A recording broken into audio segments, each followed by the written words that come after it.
कोणतं पार्ट खाली गेले, कोणतं वर आहे? मोबाईल वाला वर आहे आणि कारचा बल्ब खाली गेलेला आहे. मग जी बाजू खाली गेली ती वस्तू जड आहे वजन. आणि जड कोण? हलकी कोणती वस्तू झाली? आणि जड कोणती वस्तू झाली?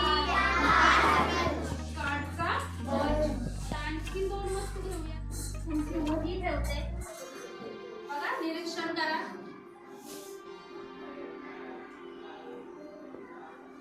कसं दिसतंय रे?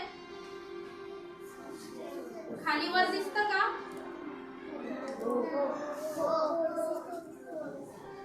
कसं दिसतंय? समान दिसतं ना? याचा अर्थ काय झाला? जर समान असेल तर वहीचंही वजन तेवढंच आहे आणि पुस्तकाचंही वजन तेवढंच आहे. कोणती बाजू वरती आहे? कोणती वस्तू जड आहे? कोणती वस्तू हलकी झाली? आता तुम्ही ही ऍक्टिव्हिटी करायची. हा गट सायमा तुमच्या बेंच पासून इथपर्यंत हा गट, तुमचा एक गट आणि तुमचा एक गट असणार. आता पहिला गट पुढे आलेला आहे, सगळ्यांना दिसतो. त्यांच्या हातामध्ये काय दिसतोय? वही आणि कंपास. आता ह्या दोन वस्तूंची आपण तुलना करणार आहोत. ते वही त्यासाठी वही ठेवू.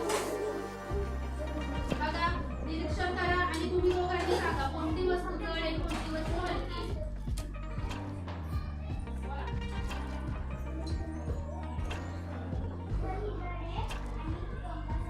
बरोबर, टाळ्या वाजवायच्या.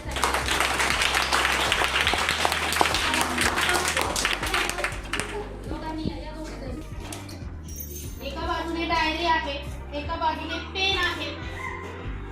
बघा, त्या दोघी सांगतील आपल्याला कोणती वस्तू हलकी आहे, कोणती वस्तू जड आहे. बोला. हे कशावरून ओळखलं तुम्ही? कसं ओळखलं? डायरी खाली गेली आणि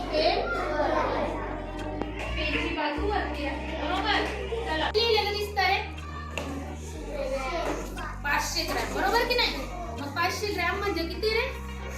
किती किलो? 500 ग्रॅम म्हणजे अर्धा किलो. म्हणजे जर तुम्हाला अर्धा किलोची वस्तू खरेदी करायची असेल तर एका साइडने हे 500 ग्रॅमचं वजनाचा हा ठोकळा टाकला जातो आणि दुसऱ्या साइडने तुम्हाला जी वस्तू हवी आहे ती वस्तू ठेवली जाते. आणि समान वजन होईपर्यंत, आपण मगाशी पाहिलं होतं समान वजन झालंय की नाही दोन वस्तूंचं, तसं ह्याचं समान वजन होईपर्यंत ते मोजलं जातं आणि मग तुम्हाला ती वस्तू दुकानदार देत असतात. त्याला म्हणतात प्रमाणित वजन करणे. लक्षात आलं? किती ठोकळे घ्यावे लागतील आपल्याला? बोला. 1 किलो म्हणजे किती ग्रॅम? 1 किलो म्हणजे किती ग्रॅम? बोला. Very good. 1 किलो वस्तू हवी असेल तर 1000 ग्रॅम हे दोन वजनाचे ठोकळे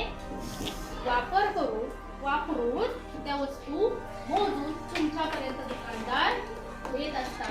मग आपल्याला जर हे माहित असेल तर कोणत्याही दुकानदाराकडून आपली फसवणूक होणार नाही. हा अभ्यास असणं सुद्धा खूप गरजेचं